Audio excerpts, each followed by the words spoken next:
চলে এসেছি আর খেলার খবর চ্যানেলে বিগ আপডেট নিয়ে। তো চলো বন্ধুরা, খুব গুরুত্বপূর্ণ আপডেট নিয়ে চলে এসেছি। ফুল ভিডিওটা দেখতে থাকো, স্কিপ করবে না। স্কিপ করলে ভিডিওর মধ্যে অনেক কিছু মিস করবে। এবং এই খেলার খবর চ্যানেলে যারা নতুন আছে অবশ্যই খেলার খবর চ্যানেলটা সাবস্ক্রাইব করে পাশে থাকা বেলাইকন ঘন্টাটাকে ঢং করে বাজিয়ে দাও, বেশি লাইক এবং কমেন্ট করে দাও, যাতে মোটিভেট হয়ে তোমাদের এই খেলার খবর চ্যানেলে এই পাঁচ আপডেট দিতে পারি।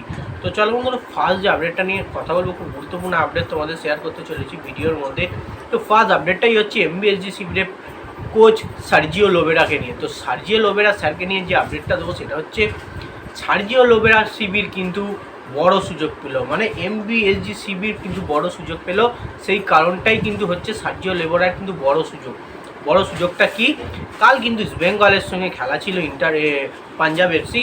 সেই ম্যাচটা কিন্তু 0-0 করে ড্র হয়। ইস্ট বেঙ্গল পয়েন্ট লস করায় কিন্তু মোহনবাগানের আবারও সেই অ্যাডভান্টেজ সুযোগ চলে এলো, যেটা ইস্ট বেঙ্গলের হাতে কিছুটা হলেও চলে গেছিলো চ্যাম্পিয়নশিপের জন্য।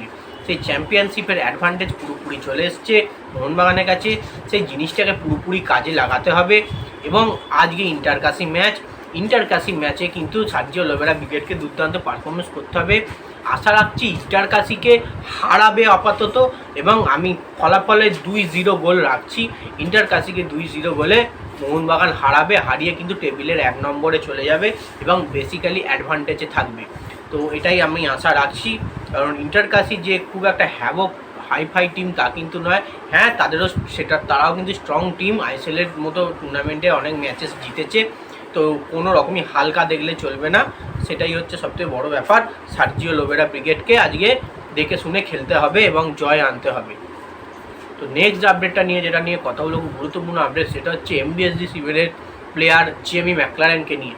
তো এমবিএসজি শিবিরের প্লেয়ার জেমি ম্যাকলারেন কি গোল্ডেন বল জিতবে? তো আশা রাখছি গোল্ডেন বল জেতার দৌড়ে অবশ্যই রয়েছে জেমি ম্যাকলারেন।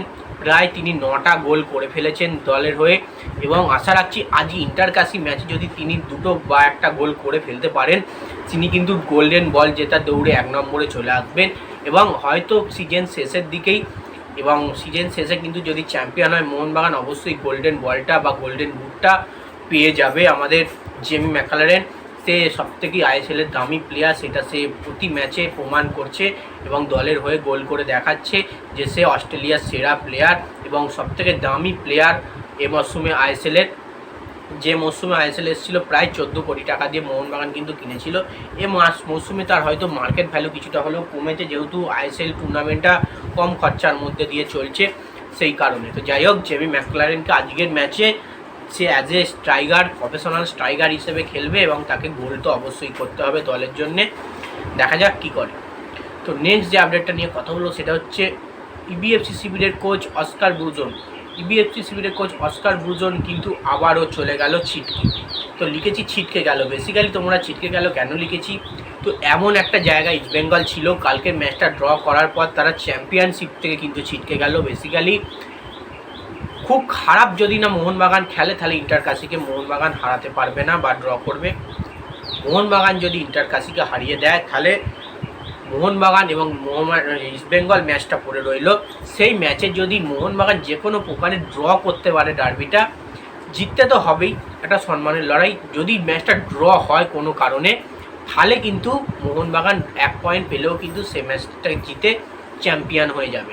তো সেক্ষেত্রে অবশ্যই অ্যাডভান্টেজে চলে গেল। এবং ইস্ট বেঙ্গলকে যদি চ্যাম্পিয়নশিপের দৌড়ে যদি ফুলফিলভাবে ভালো করে থাকতে হয়, তাহলে কিন্তু আজকে মোহনবাগানকে ড্র করতে হবে বা হারতে হবে। এই ম্যাচটা দিয়ে কিন্তু ইস্ট বেঙ্গল সমর্থকদের তাকিয়ে থাকতে হবে, কারণ কালকে তাদের পারফরমেন্স খুব একটা ভালো হয়নি। অস্কার ব্রুজন ব্রিগেড কিন্তু বাজে পারফরমেন্স করেছে, আর পাঞ্জাব এফসি বরাবর কিন্তু বড় দলকে আটকেছে, দুর্দান্ত পারফরমেন্স করেছে।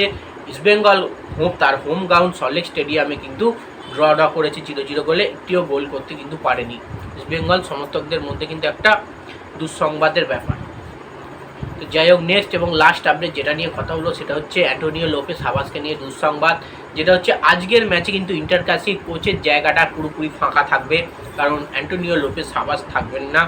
কোনো টেকনিক্যাল ইস্যু কারণে কিন্তু অ্যান্টোনিও লোপেস হাবাস কিন্তু দলের সঙ্গে ট্রাভেলিং করেনি এবং দলের সঙ্গে আসেননি কোনো রকম প্রবলেমের কারণে।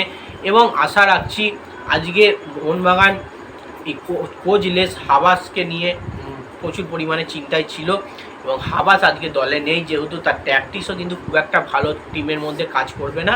আশা রাখছি মোহনবাগান মানে আরামসে জিতে যাবে। তো যাই হোক, এই আপডেট ছিল। ভিডিওটা যদি ভালো লেগে থাকে লাইক কমেন্ট শেয়ার সাবস্ক্রাইব করে পাশে থাকো। চলো বন্ধুরা, বাই। আবার নেক্সট ভিডিও